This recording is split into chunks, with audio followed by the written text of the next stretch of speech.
She saw the building and wanted to be able to start a family coffee shop restaurant, and I've been in coffee for about 7-8 years, so we thought that she would be great at making pastries, I'd be good at making coffee.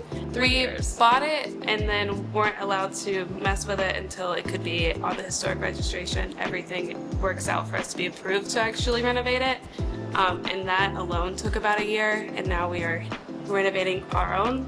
It's our family who's renovating it, so it's taking a little bit longer, but it's mostly because we want to make sure that we have hands in everything that is done here, including putting down this floor or building our bar. Yeah, anything. Everything's been like lovingly restored back to what, so it can stand another 100 years, hopefully. For people who don't know, tell me about the history of this building. So whenever they first built it, it was back in about, we've found on the tax map, it's been about 1905. People told us probably built around 1915. But it used to be a drugstore and a soda shop. So the soda bar was like right here, and everything was drugstore, but upstairs was a doctor's office. And then after that, the upstairs became a Masonic lodge. Down here became, recently, it was a hair salon, it was Scott's barbershop, and then a photography studio. It's been a lot of, I think, a staple in a lot of people's like day-to-day life here. Yeah. So I think they're excited. The town of Pelzer, we were excited to be involved with the town of Pelzer because of Will Ragland, because of the mayor and what he's been doing to like bring the theater back to life and trying to invest in the arts here.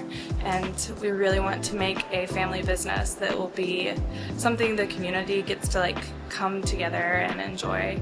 What other kind of feedback are you getting from this community that's seeing this building come back to life and knowing what's going to be here? I mean, they seem very excited.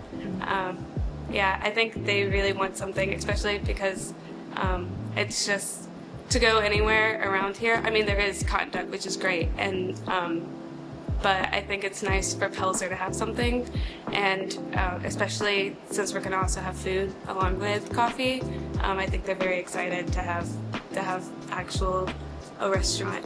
Yeah. Can you tell me about those plans, the next stage, what are you going to do? Initially, we had just sort of planned on opening a coffee shop and like a bakery, and then we realized that we could expand it into something more, especially as our renovation took a little longer. So now we are going to be prepared to have some cafe-style food, sandwiches and soups, and breakfast foods. What are the plans for the upstairs? It'll be an overflow space while we're open during the day, but we definitely will have it open for events. We've already had a few weddings booked. It's a really gorgeous spot, and I think people really enjoy the history of it too, the fact that it was a Masonic lodge. The pieces that were able to be saved from 100 years ago and in this building has been just like really astounding to find, like the ceiling still maintained, and hopefully we'll be able to just like really appreciate the beauty altogether. Floors here are from the Piedmont YWCA. We went in and took them up ourselves to make sure that they weren't damaged, and then me and my dad planed every single one of them, cleaned out the tongue and groove, and then laid them back down. So these floors are about 100 years old. They're not the original because the original had tar poured on top of them, so we could not salvage them.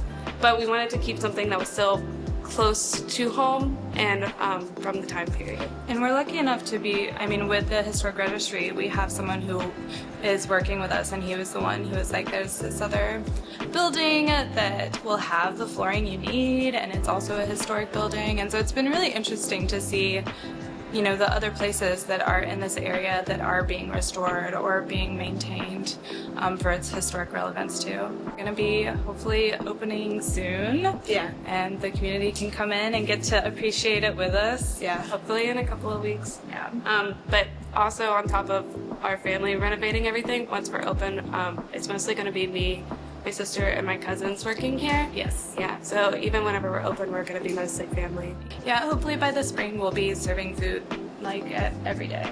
Yeah. That we're open. Our website is cryptidcoffee.co. We will definitely update it whenever we are open, have all our hours on there, and then you can find us on Instagram or just Google we'll have our hours up as soon as we're open. A lot of people do have questions about what Cryptid Coffee means, and